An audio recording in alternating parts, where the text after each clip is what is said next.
the mobile down. Okay, councillors.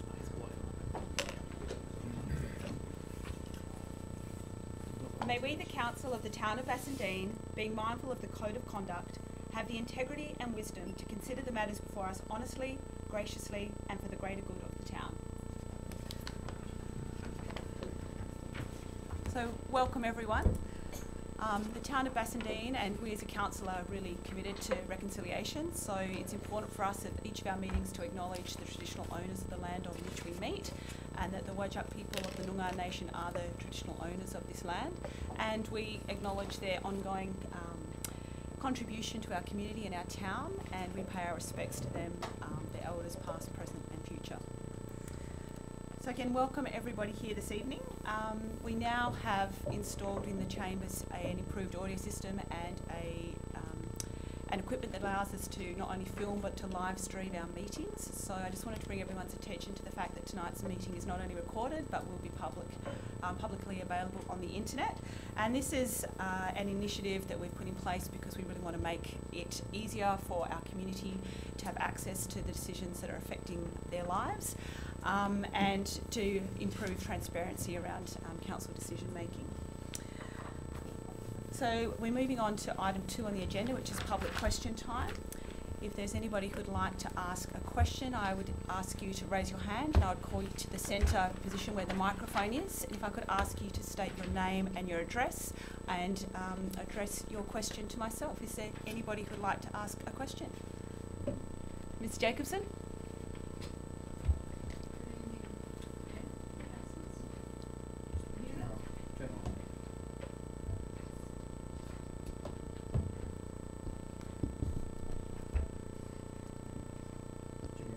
Yeah, it's on. Yep. Mum Jacobson, Spark Road, Bassendean. I've got a question regarding item 10.11, which is about municipal assets. Yep. In that list, it's item 10. It's about underground power in the town of Bassendean.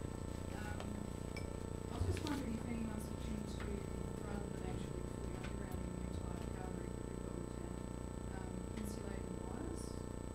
Because when I was in Adelaide, I noticed that that's what they have over there. They have insulated wires, and that allows the trees to grow into that network. I was wondering if it might be cheaper and less wasteful to actually retrofit the existing grid, given that many of the power poles themselves have recently been replaced at vast expense, rather than decommissioning the entire infrastructure. So that's the first time I've ever heard of that. So Mr. Stewart-Dawkins, thank you. Have you got any comments to make?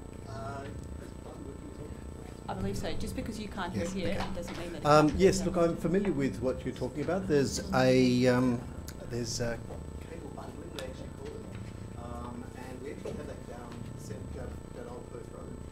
There is a cost associated with undertaking cable bundling.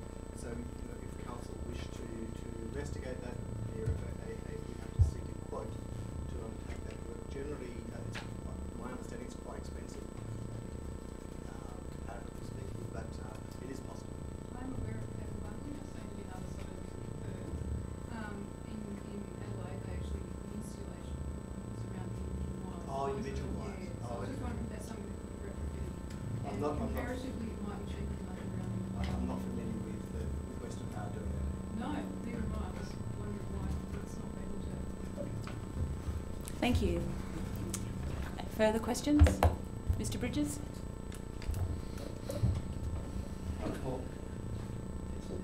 It's not on. Paul Bridges, 150 West Road, Bassendean.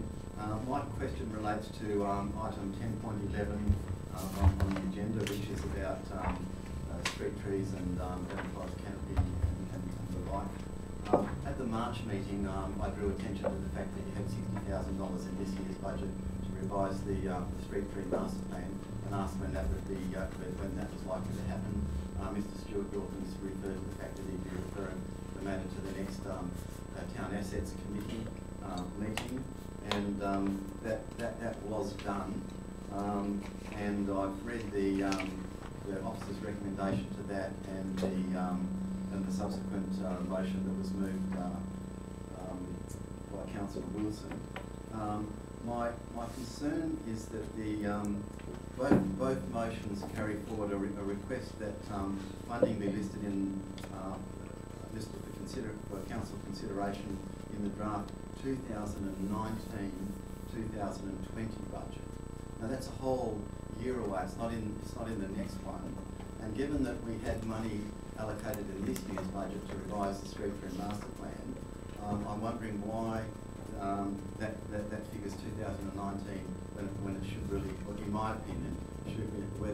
My question is, can that be made to next year, this coming financial year's budget, rather than 2 years away? I think the urgency of the matter is that we need to get on and deal with this now. We didn't deal with it this year. We're not proposing to deal with the motion, we're proposing to deal with it next year, but the following year. So if I could just ask that that be given due consideration at the present this matter. Thank you. Any further questions? Mr. Veal?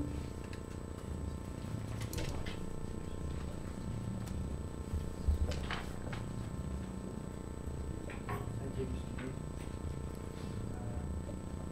Just borrow this for a second. In the attachments of tonight's meeting, there's a copy of the... Never works for me. There's a copy of the... Sorry, which attachment are you referring to? ordinary council meeting. I'll Yeah. speak louder if I can. No, we can hear you fine. Can you? Yeah. Okay, which relates to OCM 1. I think it's...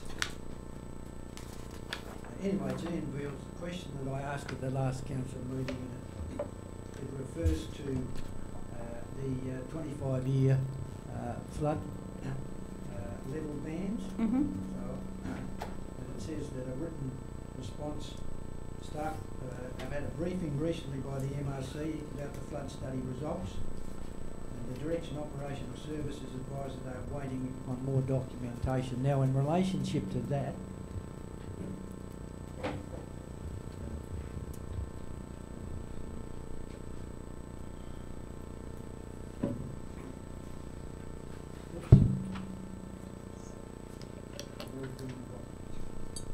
Is your query around the timing of those flood bans, Mr. Veal? no, it's more than that.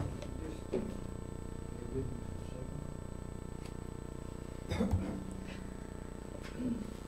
second. I want to raise the implications of that particular issue. And not only that, but another issue as well. So there's two questions regarding non-action on approved council resolutions.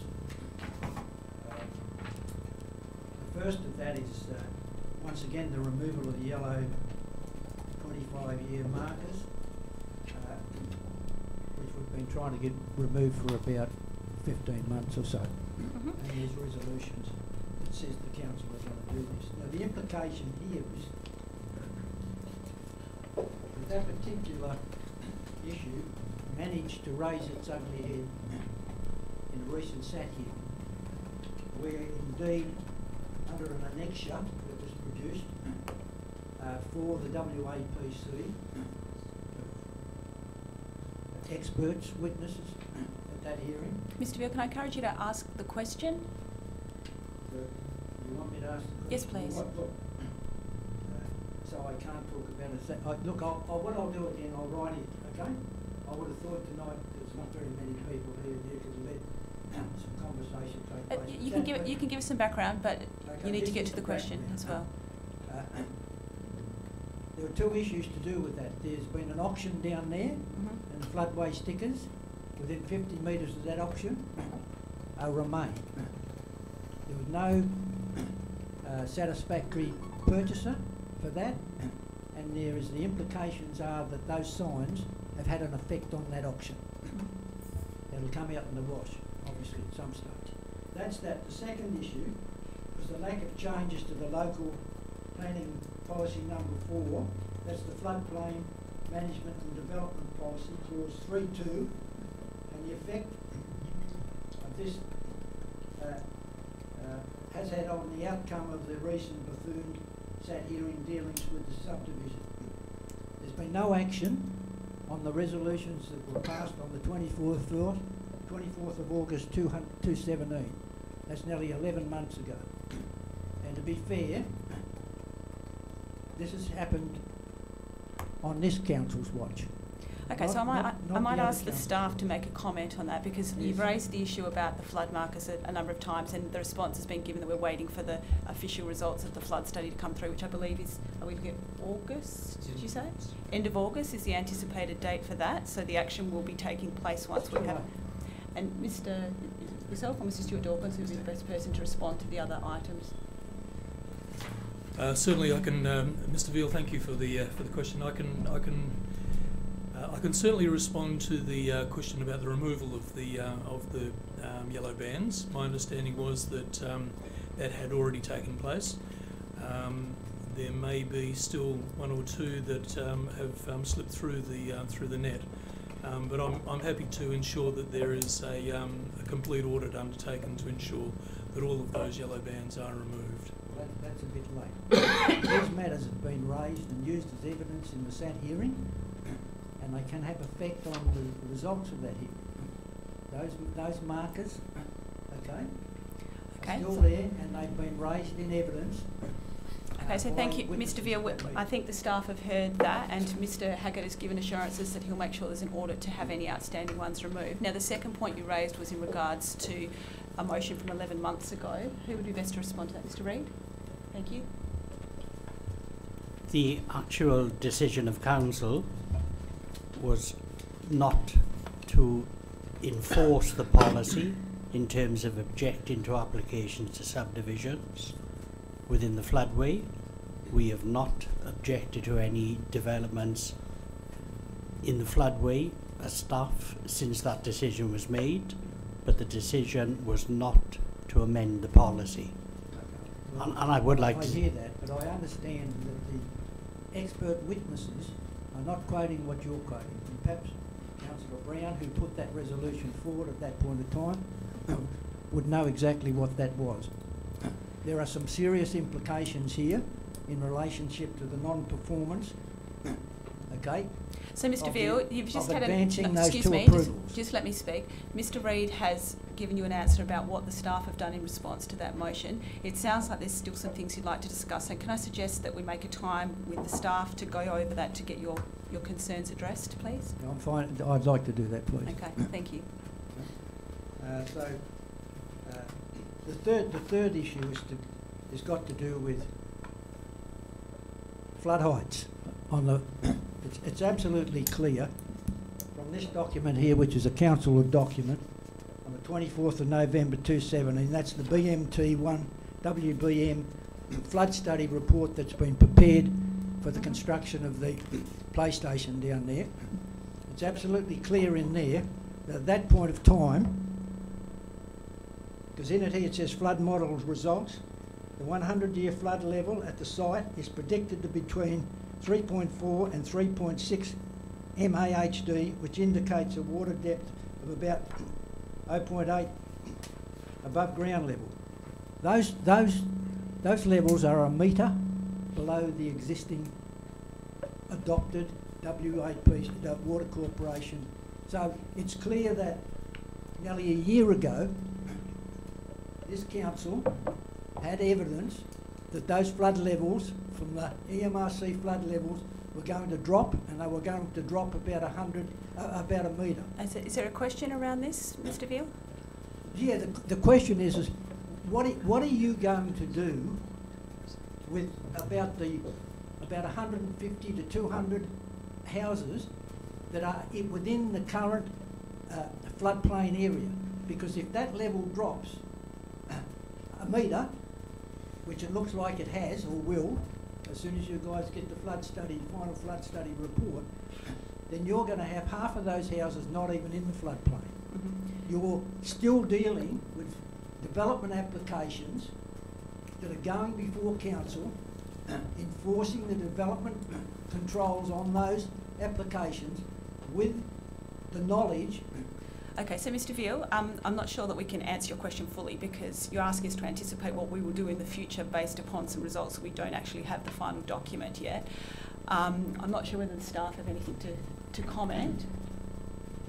Generally, within the flood fringe or within the floodplain, any development application that comes before the town, we consult with the Department of Waters, DUA, and recently they have been giving us advice on the new flood levels, not the old flood levels, on the soon-to-be adopted flood levels. I understand that because they've obviously done it as far as the PlayStation's concerned, and they did it with in relationship to an item that was here previously, and I think it's in one of the streets in... Okay, Mr. Veal, I'm going to have to ask you to sit down. I've given you quite a bit of time to ask questions. Thank There may you. be other Thank you. people that would like to ask questions here. Thank you. Is there anybody else who would like to ask a question? Ms. Brinkworth? Anne Brinkworth, 99 Street, Bassendean. I think I've brought up this before. I'm still concerned. At the Asset Committee, it mentions again that the men's shed will be built at the May Holman Reserve. Can Council clarify to me, do we have two May Holman Reserves? Because we have one in Man Way, and which one are you talking about? Because it's not clear here. I think to be clear, we're talking about, it's not May Holman Reserve, its address is either 1 or 2 May Holman Drive. It's a reserve on May Holman Drive, but it's not the May Holman Reserve. I realise that, but people reading this thought it's in Man Way, and that's where the problem is. So can that be clarified and corrected, please? Yeah, that's really helpful. I didn't realise that people were misinterpreting that. Thank you. Are there any further questions? Okay, so we will move on then to addresses by members of the public. So if there's anybody who would like to make a statement on any of the items on the agenda, again, I'd ask you to raise your hand and come to the microphone. Mr. Bridges? Paul Bridges, West Road. Look, it's Which not item, sorry? Pardon? Which item? It's referring to the question by Mr. Veal on the flood markers. Am I permitted to raise a matter on that? Yes, you can. Thank you. Just be brief, Mr. Bridges. Yeah, I'll be really brief. Back in October of 2016, a motion was carried by this council which referred to replacing the market, the 100-year flood level markers. But what's of interest is I'll read the second part of the motion, and that the 25 and 100-year flood zone bands be removed to avoid confusion where not adjacent to the flood information signs. Now that was in October of 2016. If that resolution, and I appreciate that the 100-year flood line was doing, but if the second part of the motion had been action, then we wouldn't have had to, Mr. Veal wouldn't have had to worry about the auction and the confusion that had been existing up until that time would have been resolved. So I'd ask that when council resolutions are carried, that they be enacted. Thank you. Ms. Jacobson, did I see your hand?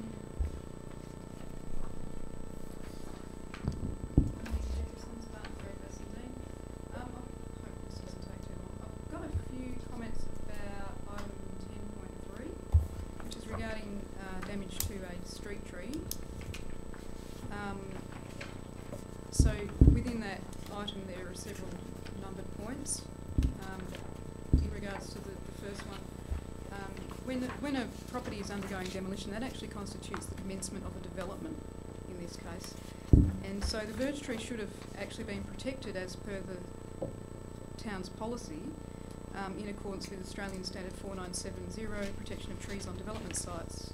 And obviously that didn't happen. Replacement of trees shouldn't really occur until after the building works have been completed, otherwise the replaced trees may be damaged during the building process.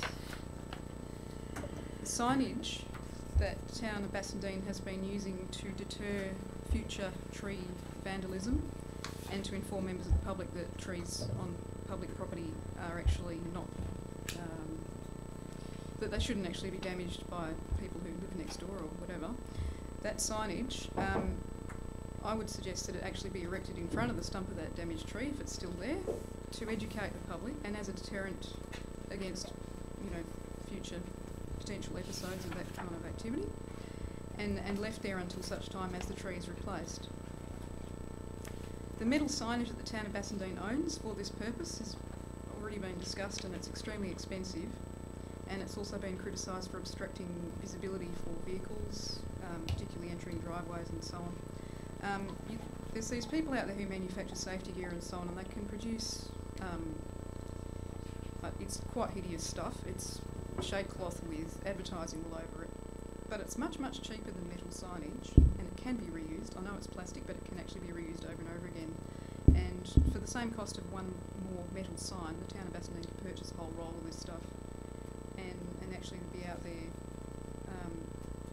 making more ugly signage for verges in the case of further tree vandalism should it occur, and just to educate people about the importance of our public assets. Just a comment about item 10.10, which is about the Sustainability Committee recommendation, which is about potentially composting food waste and other FOGO from town events, which would, I'm assuming, include things like paper packaging. Outsouth Community Garden, our composting program is up and running. It's a community compost program, and we may be able to assist in that regard, and we're a not-for-profit organisation, and we'd be very happy to discuss it. Great, thank you. Are there further comments people would like to make? Okay, if not, we will move on. Just note in the agenda under item 2.3 there are questions that were taken on notice at the previous meeting that have been recorded. Item 3, attendances, apologies and applications for leaves of absence. Councillor Quinton? I will be out of the city from the 2nd of July to the 6th of July. Councillor Hamilton? From 30th of July to the 2nd of August.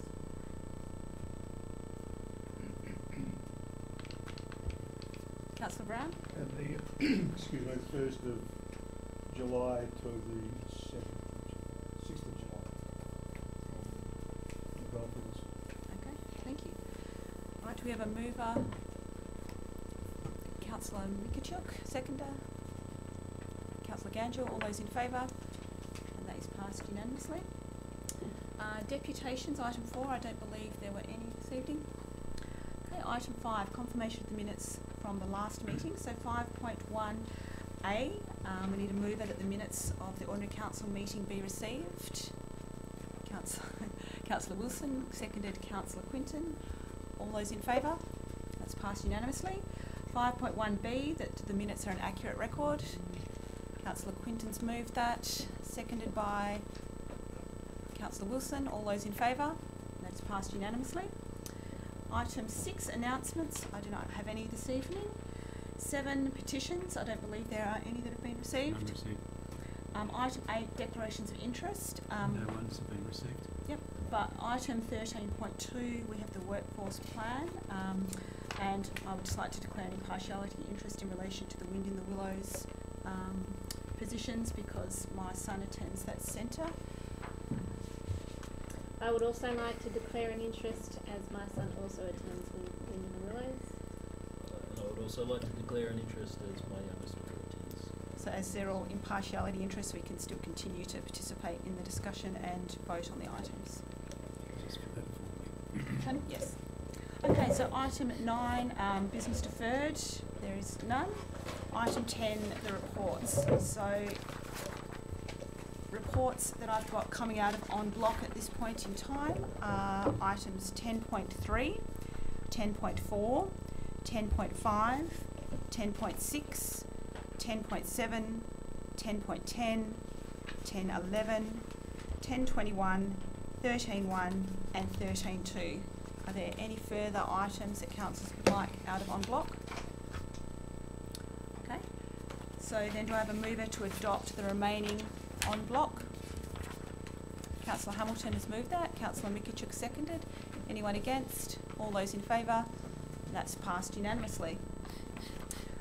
Okay, so moving on to 10.3, this is the item about the damaged verge tree. Does anybody have questions for the officers? Councillor Wilson?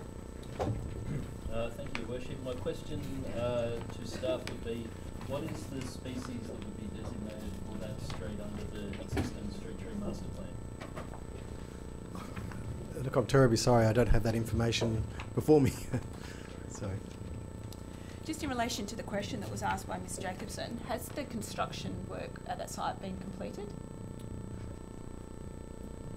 I don't think it started. I think it's just a demolition.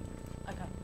And the recommendation here, if we were to replace the tree, would we be anticipating waiting until the construction had been completed? It's not not currently listed in our planting program, but if that was council's desire, we could certainly wait until next year and put it onto the next year's list, or when the building is completed. I mean, the developer has 2 years with their current proposal before they need to start work, so it could be 2 years away. Okay, thank you. Councillor Hamilton? Can I just clarify, I thought you said that there was no development application apart from demolition.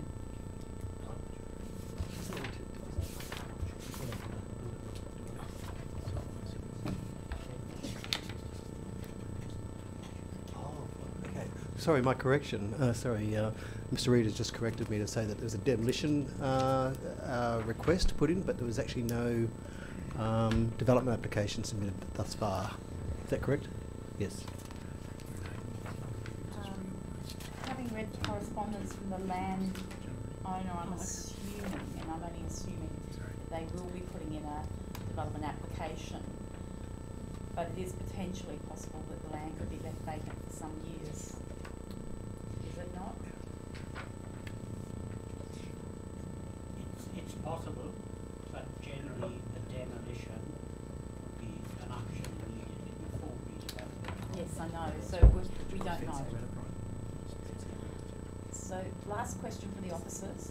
Would it be potentially possible to plant the tree in a location where it may not be in such a place to be damaged like the other one was? Like off to the side maybe? Yes, and the other issue is that we would, obviously require the new developer or the developer to fence any tree that was planted if that was the case. Okay. No further questions, Councillor Wilson?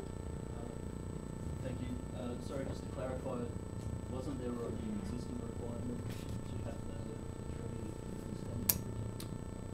tree? Yes, there was, and the building surveyor indicated that he had put that as a requirement, but then when he went out there to check it, it obviously hadn't occurred and the damage had happened. So, yes. Thank you. Okay, so we've got an officer recommendation here. We've had an proposed amendment circulated by Councillor Wilson. So are you planning on moving this motion with that amendment, Councillor Wilson? Thank you, Worship. I am, but after considering the contribution from Ms Jacobson and Barton Parade, I was considering adding some further words to that, such that at point 1 of the item, the words after replaces the tree be deleted, so the in accordance with the street tree master plan be deleted and replaced with words saying with a tree approved by council after building be completed. Although, I think picking up on the point that Councillor Hamilton's making, we could anticipate that construction would start soon, but it may not. So, Perhaps Councillor Wilson might consider putting something in there where the staff investigate whether the tree potentially could be planted slightly over to the side rather than its original position. it's difficult to anticipate. We don't know the side. Which side? I still think, out of an abundance of caution, it would be better to have the tree grow to maturity. So if it was protected during construction phase, then I would move that back. Okay, so I'm just aware that the staff Did you have a comment to make on that? No? It's obviously a alternative motion, so I didn't really want to enter into debate, but that would require officers then to bring back a further report to council on this item before a tree could be planted. Yes. Councillor Ganjul? Yes, thank you, Your Worship. My question is just in relation to the people that hold the bond, because reading through the documentation, it looks like the company who carried out the demolition, and looks like they've declared that they were responsible for the damage occurring to the tree, would be the responsible body replacing the tree. So it's just in relation to, obviously, the town has their bond. I'm just wondering how that works then, potentially the town requesting that the additional money be paid, and then once we receive the additional money, whether or not, I just want to know how this works, whether or not the demolition company would pay it to the applicants and the owners of the land, and then they'll pay us an additional $200, whatever it is, on top of their $2,200 that we've got. Can I get an understanding of what will occur in this instance? Yes, you're quite right. The demolition company has provided some correspondence to the town indicating that they caused the damage. So, and the property owner who's provided the security bond has also indicated that we're unaware of the negligence. So we would be contacting the demolition company and advising them of the council resolution for them to pay the town the funds required to replant a street tree. Thank you. Councillor Brown? Yes, thanks, Louise. I noticed that the caveat of the response, I said, we think we may have damage, but they didn't actually admit. So they've got an out, and if push comes to shove, that could be used to change their attitude. It can become very litigious. And they had to think about it. It wasn't a clear admission. So they used the word, we think, not a word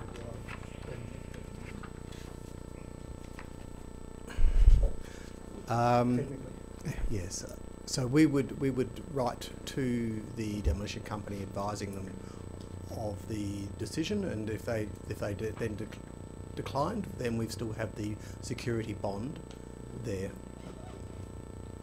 which we wouldn't release until that's funds available. So we've still got that as I suppose as a penalty for the removal of the damage to the tree. Okay, so we've got a move with Councillor Wilson with that amendment. So he's saying with a tree approved by council after construction has been completed. Do we have a seconder for the motion with that amendment? Councillor Ganjul? Okay, is there anybody against? Can I just ask a question? Of course you can. Is it normal practice that just to replace a tree it comes back to council as a report? Just remember to stand up, Councillor. Is it normal practice that every time a tree gets replaced we would need a report come back to council? Through the chair, no, it wouldn't be, no. I think this instance is because of the request for it to be approved by council. Otherwise, normally you'd go off the street tree master plan. Yes, that's correct, yes. Would you like to provide an explanation for your... Yes. Thank you, Your Worship, I would. During earlier questioning, I asked if staff were aware what the species was that the street tree master plan would determine should be planted in that place. No answer was forthcoming. In discussions at the Town Assets Committee, there's a clear view from the committee that we should be choosing tree species that will grow to provide significant shade and canopy for our streets. Some of the species that are on the existing street tree master plan are small and ornamental, that do not provide habitat for birds or food for birds, and they certainly don't provide any shade for the road. It would be my hope in moving this that if we were to replace that tree, we would replace it with one that will grow to a significant size and would provide significant shade canopy for the area. Just a further question. And so who do you think would provide the advice on the chosen species of the desired new tree? I would anticipate that staff would provide recommendations to council on species that would grow to a significant size and provide good shade, and then we as a council would decide whether or not that was the species we want to plant it.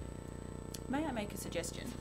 So later on in the agenda we have on item 10.11 the Town Assets Committee, which deals with this issue, and in the current recommendation from the committee it refers to finalising a street tree species list.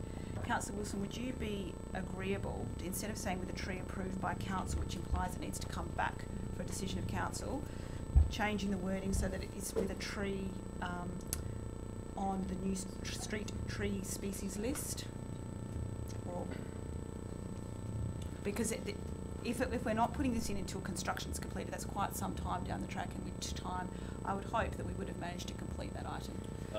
Possibly, Your Worship. However, picking up on the comment made by Mr. Bridges, the current proposed point 9 at that item refers to it going into the budget in 2019-20. If that's the case, we might not have a finalised list until into 2021. If that current wording was to last, I would hope that we'd be able to plant a tree sooner for that. Any further questions? So we had a mover with Councillor Wilson, we had a seconder with Councillor Ganjul. Is there anybody against? Okay, all those in favour? And that's passed unanimously.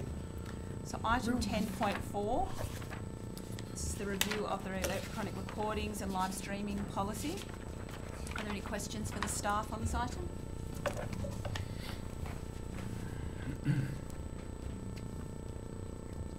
Okay, in that case, I would be happy to move this item, but I have a couple of minor amendments I'd like to propose. With the policy that was attached, or the draft policy that was attached to the agenda, in the second paragraph, I'd just like to change the word attend to access. And then the second last paragraph on page 2, it currently says 2 working days notice is to be given by members of the public who wish to listen to the recording at the library. I don't think that's necessary, considering that these will be available on the website and that people will be able to go and use the computers there for free, so it's just really an obsolete statement. So I would like to move that with those 2 amendments. Is there a seconder? Councillor Wilson? Is there anybody against? Was that a hand, Councillor Brown? No, you're eating your lolly. So all those in favour? Lollies, and it's passed unanimously. Okay, 10.5, waiver of the fees. No lollies, just nuts. Very important. There's plenty of lollies up here, Councillor Brown. Amy, were you following with that? Yes. Yep. Okay. 10.5, the waiver of the fees for Bassendean for Freeze swap meet event. Are there questions on this item? Councillor Wilson? Thank you, Your Worship. The officer recommendation refers to the event as already having occurred on Sunday the 10th of June. I confirm that the event went ahead. Yes, that is correct. Any further questions? Okay, do we have a mover for the officer recommendation? Councillor Wilson. Seconded Councillor Hamilton. Is there anybody against? All those in favour? That's passed unanimously. Item 10.6, the revised strategic planning framework plan. Councillor Ganjul. Yes, thank you, Your Worship. Oh, it's a question to you. To me. Oh, no, very exciting. Just asking on your proposed amendment, requests that as a priority, a communication expert be engaged to assist with the town development and delivery of a communication, education and engagement strategy around the town's strategic planning framework and projects. Just wanting to know if we've got a rough estimation of the cost of engaging a communication expert and what that would entail. We do, in fact. So since the briefing session, councillors have had a workshop with the consultant who's been engaged to help us with our communication strategy, and I believe Mr. Dowling has spoken with her about being able to come up with a strategy for your specific project. Is that correct? Yes, that's correct. I've actually asked her to scope out her communications plans for the strategic planning projects, which she's doing right at the moment, and hopefully we'll have that in a week or so. Do you have so Councillor Ganjul was asking about the cost for that? Do we have any no, not yet. indication? She'll advise us what the estimated cost for that will be. And I do believe you have some money in your budget already allocated for communication, is that correct? correct? At the moment, yes. So the second part of that, then, Councillor Gange, was about delivery of it as well. So at the moment, the work, the consultant is being engaged to come up with a plan, but we don't have anybody to assist with the delivery. So this was to provide some direction to the staff around that as well. While we're talking about this, I've had some conversation with Mr. Down this afternoon after sending him through the proposed amendments, and I would like to bring your attention to point 4 that I had included here, and this was following on from the discussion we had after receiving notification from the Minister of Planning, where we'd asked her to request consideration development on the north side of the Ashfield train station.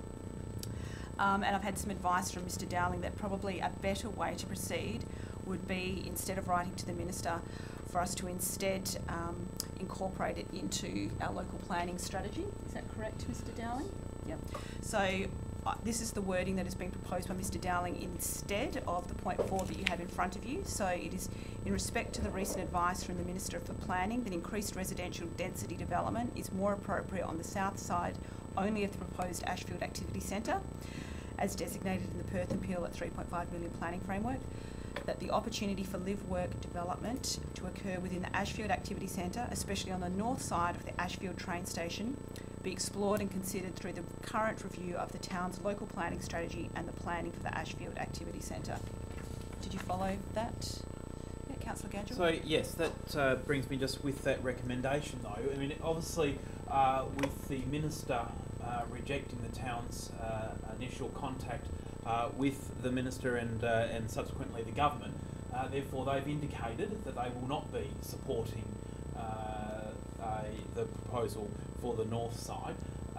What would the cost be involved in incorporating this potentially, considering the government has indicated very strongly through the Minister that they wouldn't be supporting, and also WAPC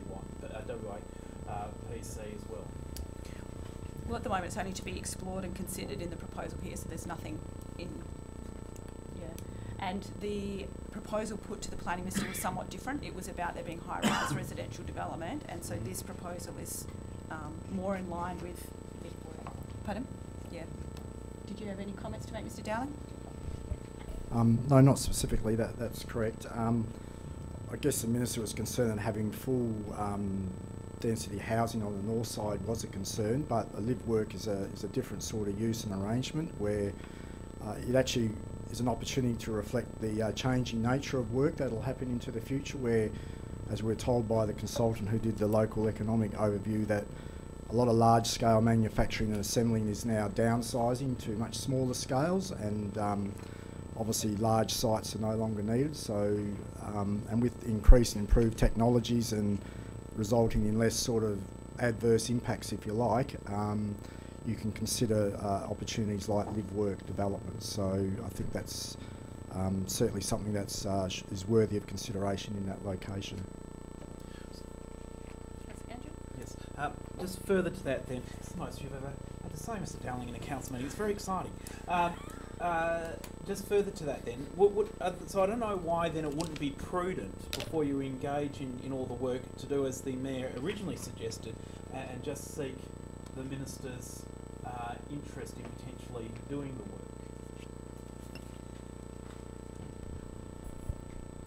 I guess the concern is that if we went straight to the Minister, any proposal or request, you'd have to probably put forward a very considered and articulate, convincing proposal, which takes a lot of work. But I think the correct process is to go through the local planning strategy where you can flag it, and then because the planning strategy is approved by the Planning Commission, it doesn't need to go to the Minister. Obviously, if the strategy is approved, you would then probably need to do a scheme amendment to affect that, which would then go to the Minister. But I just think, mindful that it could be an outright no by the Minister, whereas I think if you can try and put together a more compelling, nuanced argument and work with the Planning Commission and the Department on this and other stakeholders, I think you would have a better chance of succeeding. Councillor Wilson? Thank you, Your Worship. Staff able to outline the reasoning or rationale given by the Minister for rejecting the first advance?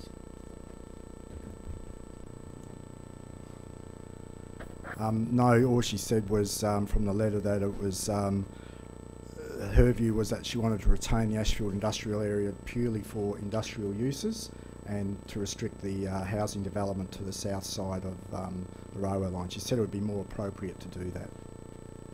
Councillor Hamilton? In that correspondence between either party, the town or the minister, was there any associated dialogue about the adjoining CSBP site in Bayswater? Okay. No, there was nothing. Okay, have we exhausted Councillor Ganger? And last one from me. I just want to ask Mr. Dowling, just in response to my question regarding how much the communication expert that we're going to engage would cost. So you would have that under your current budget, you believe, to cover those costs? I think I've got one big budget, but in that I had an allocation of about 5,000 for that, and I'm still waiting on what the cost might be. I'm not sure at this stage what it will be. But you're anticipating that it would be within that budget? That's why. That's the reason for getting her to scope it out, so at least we get an idea of the costs and what the tasks involved with doing that. Okay. Councillor Brown? Thank you, Bishop. I can't quite find it right now, but in reading it earlier, you referenced the Ashfield precinct plan as being adopted but not action. Isn't it true that Ashfield precinct plan is defunct? Yes or no? It was never adopted as as far as I know, a planning policy of the Planning Commission. It was certainly, I don't know, Brian, it may have been endorsed, but it was simply a plan. It just doesn't fit under the planning framework, so it's not, in my view, an official plan of the government. So, it probably at this stage just remains a guiding plan that can obviously be amended, changed, or probably even completely disregarded if you wanted to go that way. My understanding was it was premised on the Forestfield Airport link going to the east of Ashfield, which is now obviously not happening. It's going to the west, so that in itself would probably cause some review of it to occur. Worship, just as a follow-up, that document is still out there. It hasn't been declared defunct. But it's still causing confusion within the Ashfield community, and it's affecting their forward planning. There's some specific planning implications in that document to do with tiered development within certain distances of the Ashfield train station.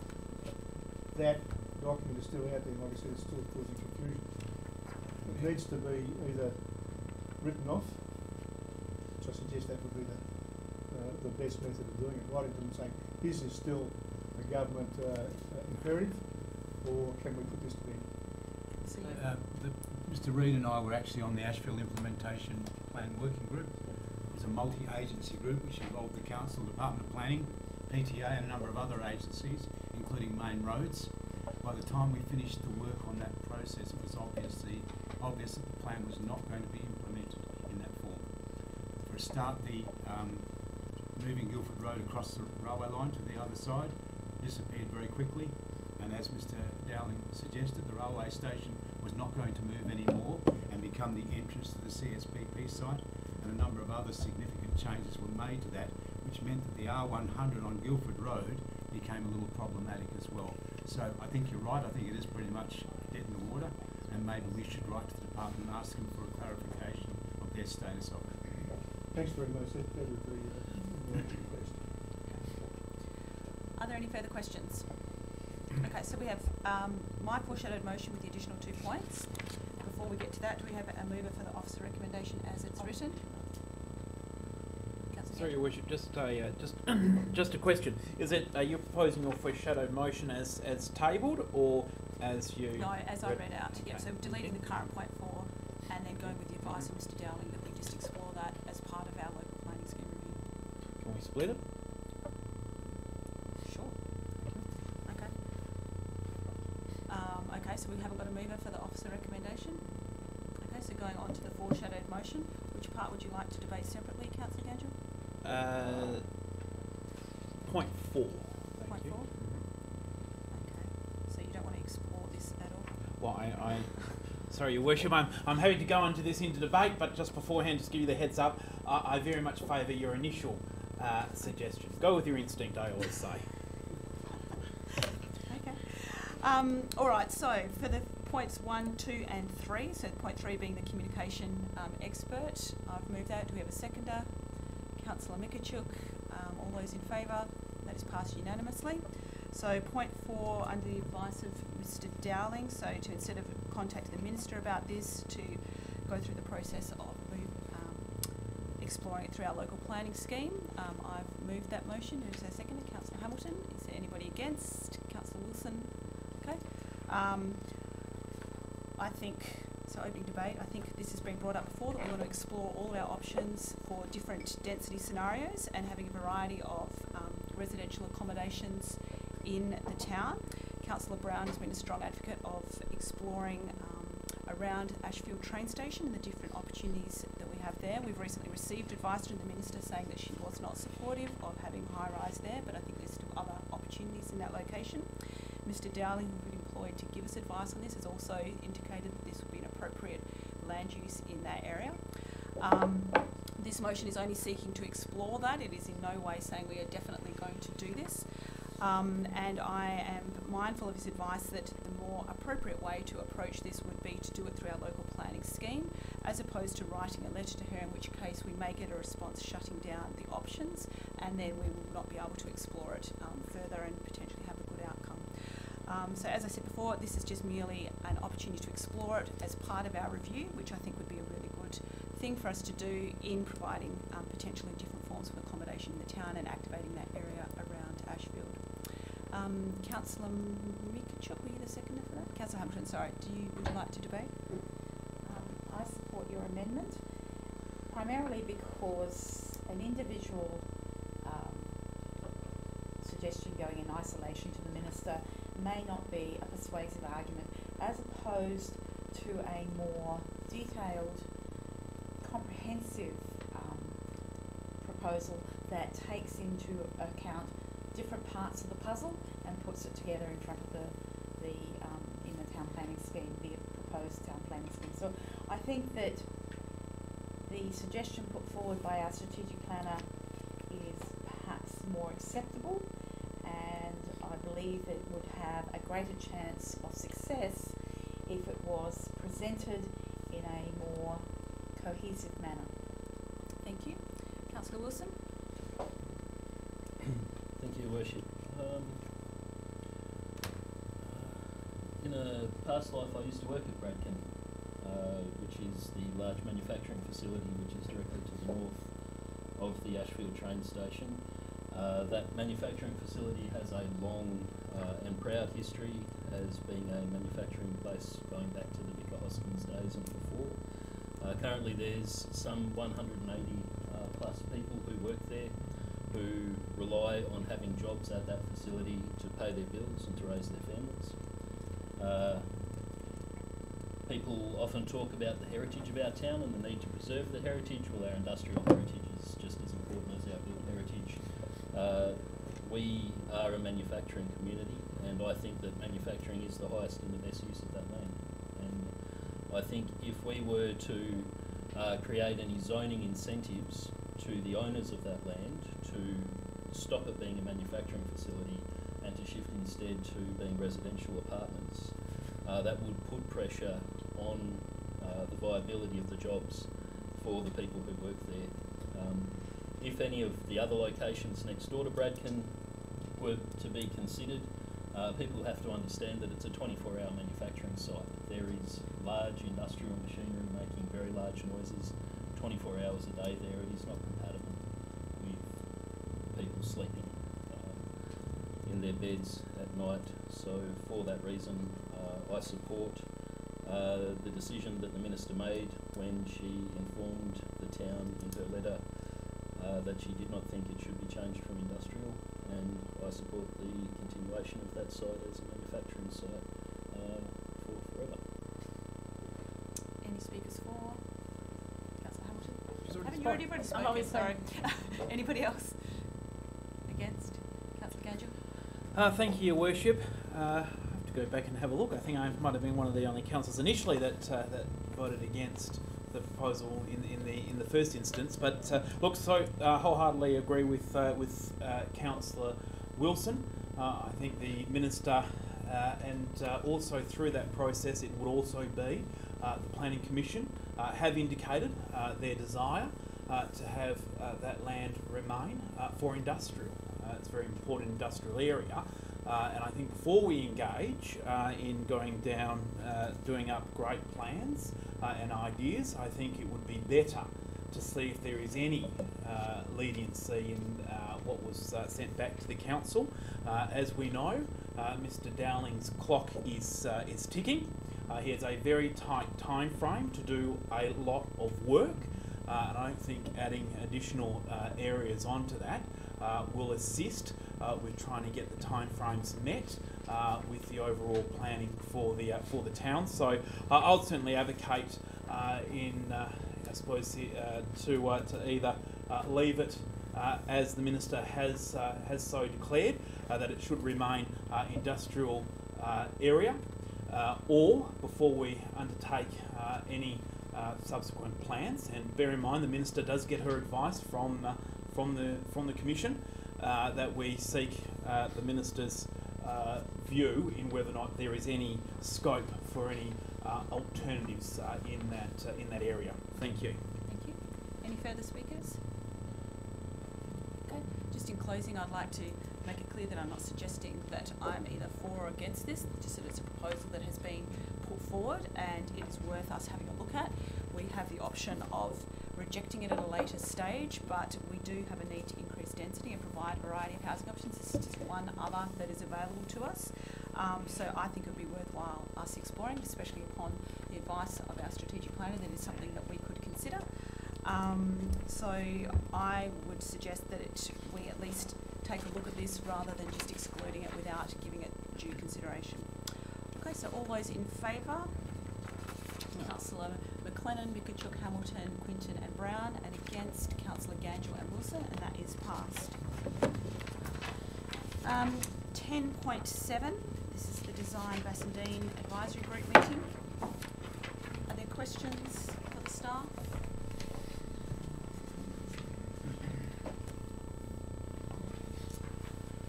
So I circulated a proposed amendment to the officer recommendation. Having been part of that meeting, there was a lot of discussion around the energy efficient design that we have in the town and that our current policy is really lacking.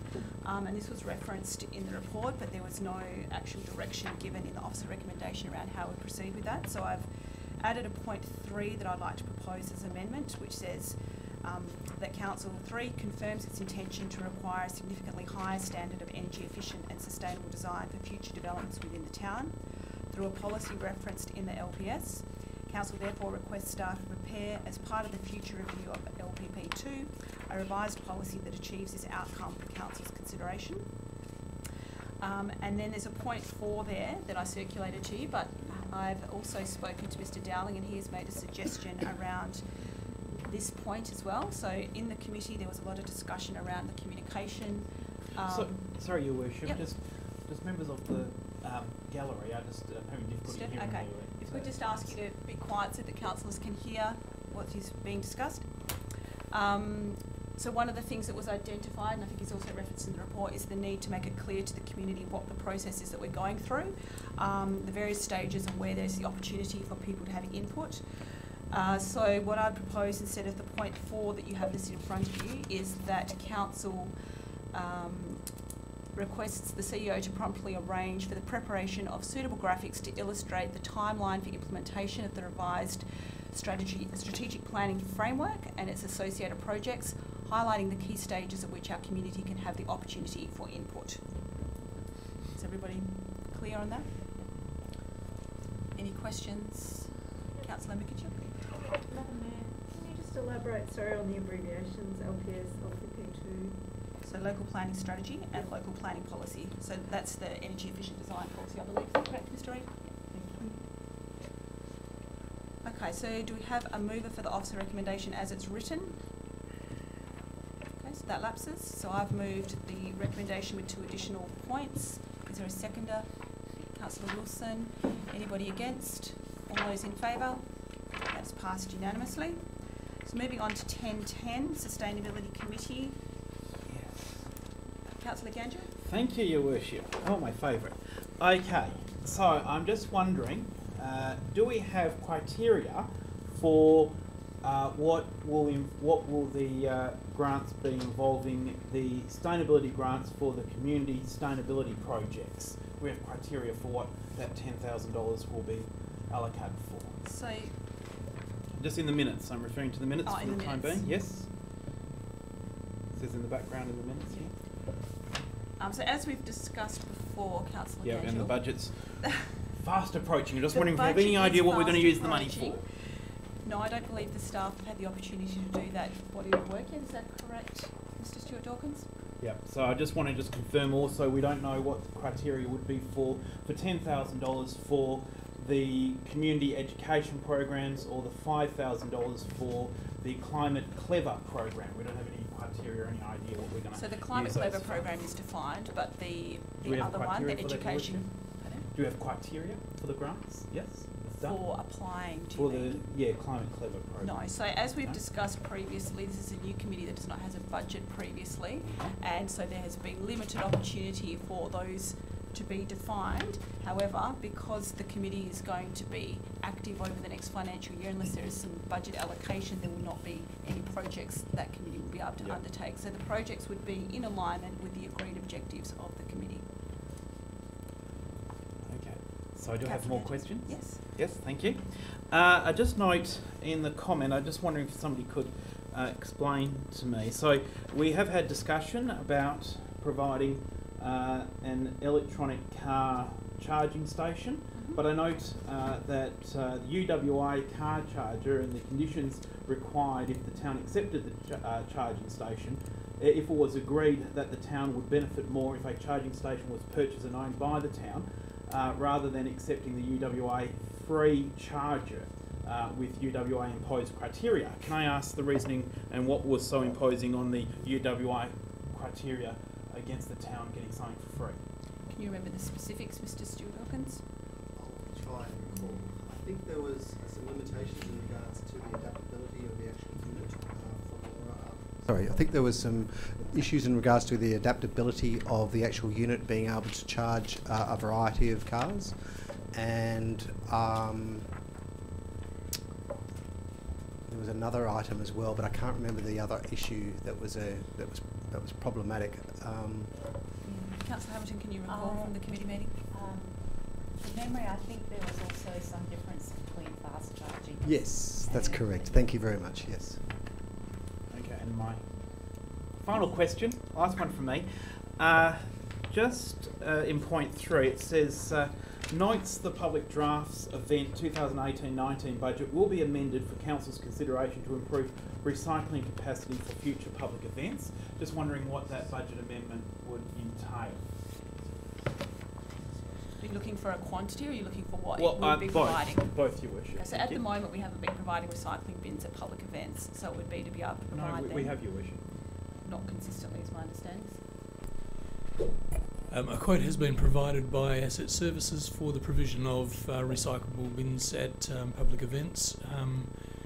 I did see the quote. I don't recall the number off the top of my head, unfortunately, but I believe that's the basis on which the variation has been provided. Okay, thank you. Okay, are there any further questions? Okay, so we've had a proposed amendment circulated by Councillor Wilson. Would you like to read that out? Thank you, Worship. I propose that we add an item 6 after the officers' recommendations, which would be that officers implement the IT technology used for the Kima on Halloween app to allow residents of the town of Bassendean to alert their neighbours to the fact that they are keen to receive food scraps, either for chicken food or for compost bins or for worm farms. Can I just ask the staff about that technology that we use for the Keen on Halloween and if that would be able to be adapted for this purpose? It's actually a product that the youth services have produced. I believe it would be adaptable for the purpose, but I would have to reserve final comment on that until after we've discussed it with the youth service. Okay, are there any further questions? Councillor Hamilton? Might I suggest that to Councillor Wilson for point 6, instead of having officers implement, have officers explore using. And that will give the officers a chance to actually ascertain if it can actually be implemented properly.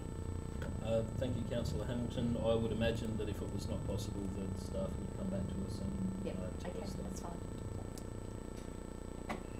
Okay, so Councillor Wilson, are you moving the officer's recommendation with that amendment? Right. We have a seconder. Councillor Mikachuk, is there anybody against? All those in favour? That's passed unanimously. 10:11, the Town Assets Committee meeting. I have a question.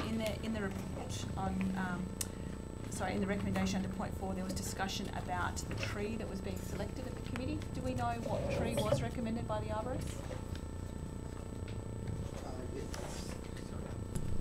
Yes, through the chair.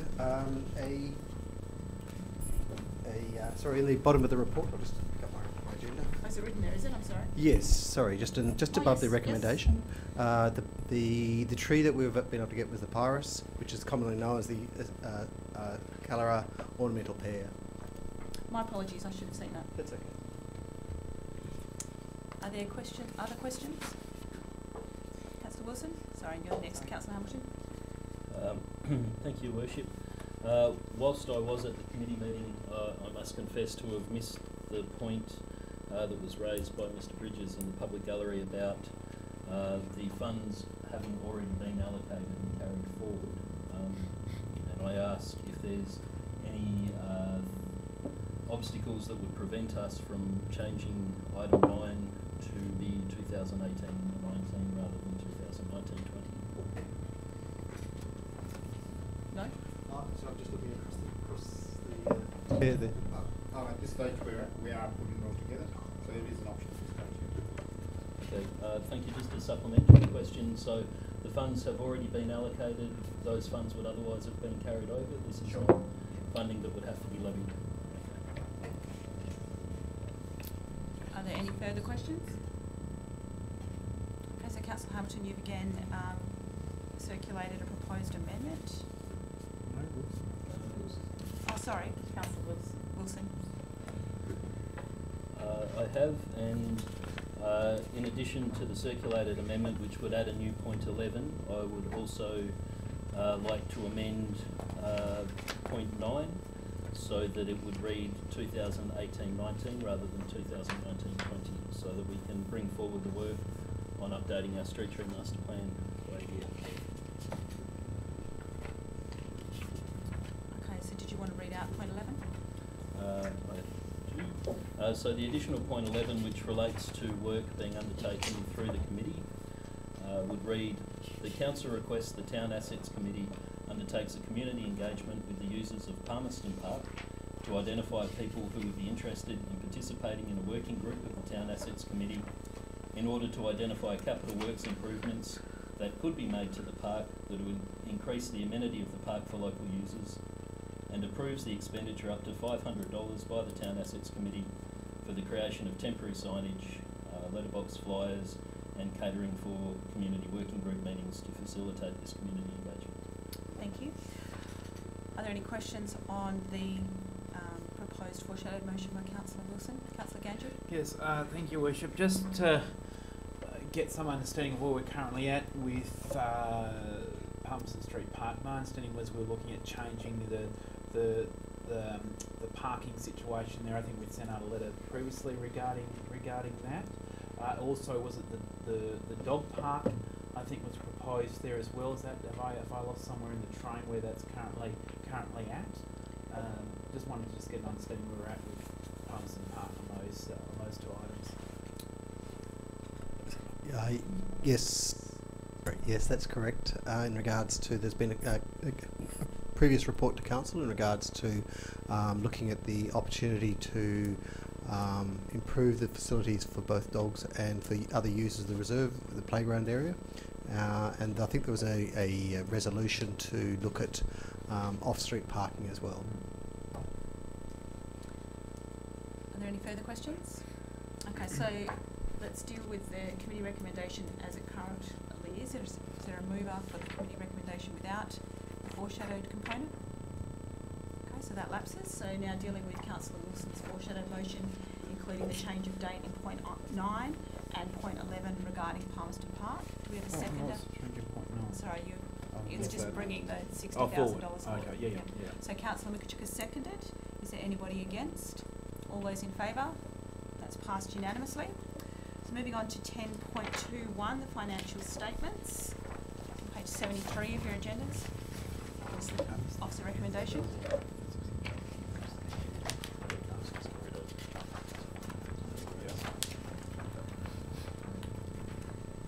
Are there questions for the staff? Councillor Wilson? Thank you, Your Worship. My question relates to the budget amendment items on page 72 at note 9, with a note that there would be a transfer of unspent funds into the road and drainage infrastructure reserve.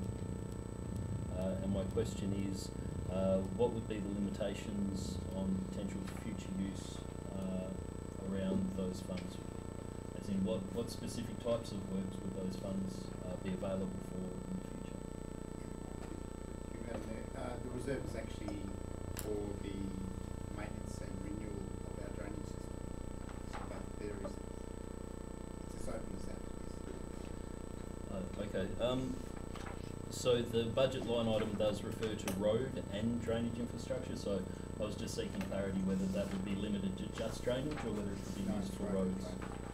Okay, so is there a petition within that account so that you can account for which funds are just for drainage and which funds are for roads? No, it's just one single reserve. Okay. We can split it. Are there any further questions? Yes, Councillor Hamilton. May I ask some questions regarding some items in the attachment? On page 24, I'm just curious, there are 2/3 of the way down the page, sundry debtors, long service leave due from other councils, sundry debtors again. And these figures from 2016-17, 2017-18 appear to be identical. And I'm just curious about, are these long-term debts and I don't know what they are, so that's why I'm asking. That attachment, I think I can let you know.